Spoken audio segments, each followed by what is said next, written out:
Okay, my name is David Lee Jones. I'm originally from Houston, Texas. Been living in New York City for over 20-something years.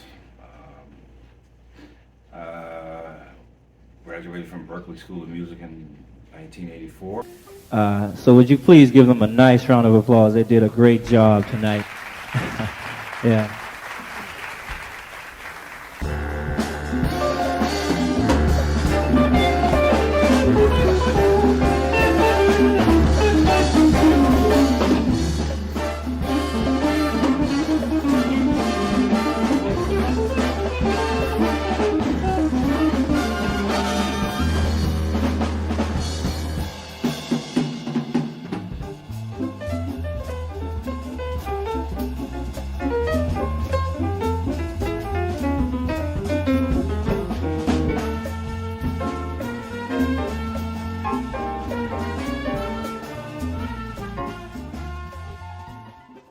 Pretty much been in New York since. Since I've been in New York, I started working out. I think one of my first gigs was with Jack McDuff. Subsequently, I started working with the Mingus Big Band in 1991.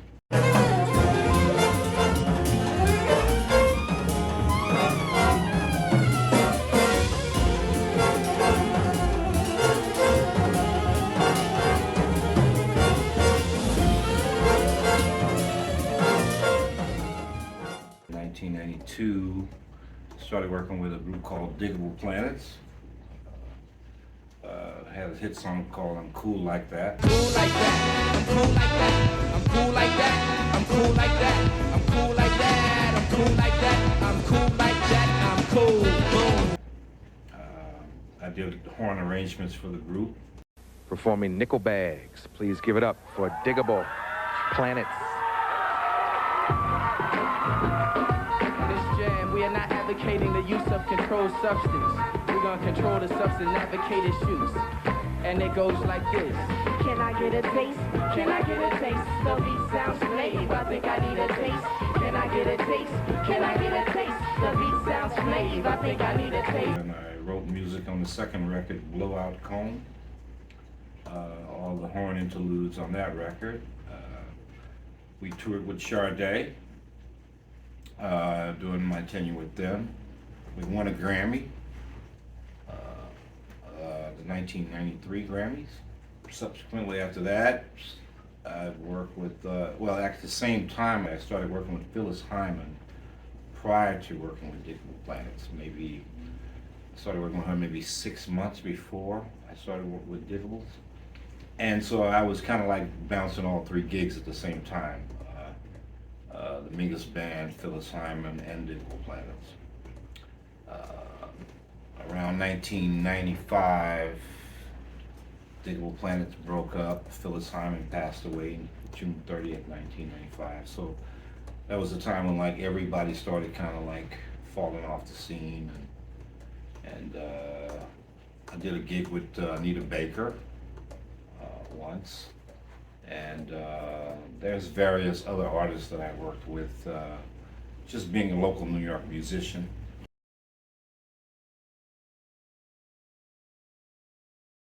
Well, Guru was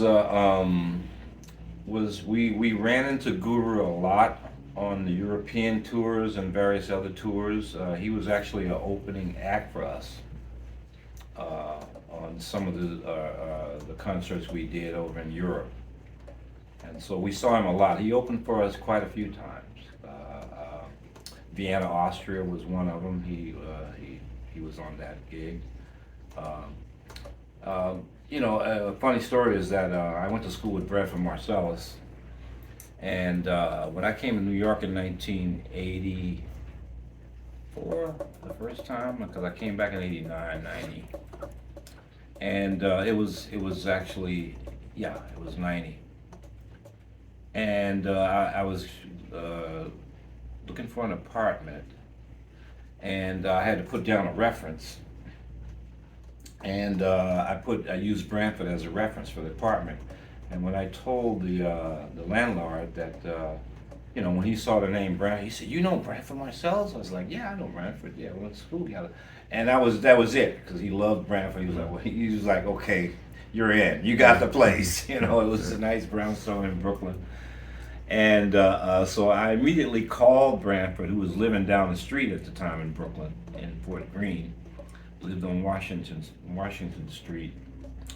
And I called, and somebody answered the phone.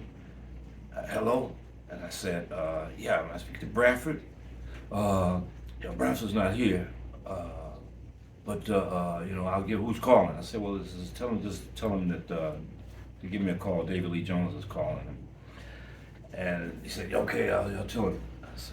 And he said, yeah, I got a group called Gangstar. We just got signed with a deal with some label at the time. And my name is Guru. I was like, okay, all right, cool. I didn't know him from a can of paint at that time. It was just like, he was like, he just got signed. See, I got a group named Gangstar. We just got signed, and Branford's letting me stay here, And because they did a record together called La Buckshot La Funk, and Guru's on that record. So Guru was putting him up, Branford was putting Guru up at the time in his apartment while he was, he'd be out on tour. He let Guru stay there. Let me just say the Chitlin Circuit. I started playing the Chitlin Circuit when I got out of Berkeley and when I was in Boston. Because I came to New York in '84 and stayed for about a half a year, and then I went back. We talked about that earlier. I went back to Boston and stayed from 85 to 89, 4 years. And I did plenty of Chitlin Circuit there. Did a lot of, private gigs, private parties, country clubs, whatever, festivals, a lot of different studio sessions and stuff like that. But the Chitlin Circuit, I cut my teeth in the Chitlin Circuit. Yeah. And trust me, I think everybody who went to Berkeley, who lived in Boston, played the Chitlin Circuit. There's a club called Wally's Cafe. Now, you can't get more chitlin than that. That's fried chitlins. That's fried chitlins. Fried in lard. Okay. And when I came to New York, of course, man, when I came to New York in '84 for my first time, my first gig, when I got to town, I got a call a couple of days after I got to town. I got a call to work with a singer, a bar singer, a Chitlin bar singer. She was a Chitlin club singer named Sweet Georgia Brown. And she was like a Millie Jackson type singer, real raunchy, a lot of profanity and a lot of nasty stuff going on. If you know Millie Jackson, she was a spin-off of Millie Jackson. And so I was in culture shock when I got on the gig, because I didn't know what to expect. Somebody said, "Yeah, I got a gig for you. It's with Sweet Georgia Brown." Okay, I showed up for the gig, and the first set of the gig, I was just like, "Okay, this is like it was a culture shock for me." But it was a lot of Chitlin Circuit gigs back, and there were a lot of gigs, lots of Chitlin gigs. That's how you made your little side money.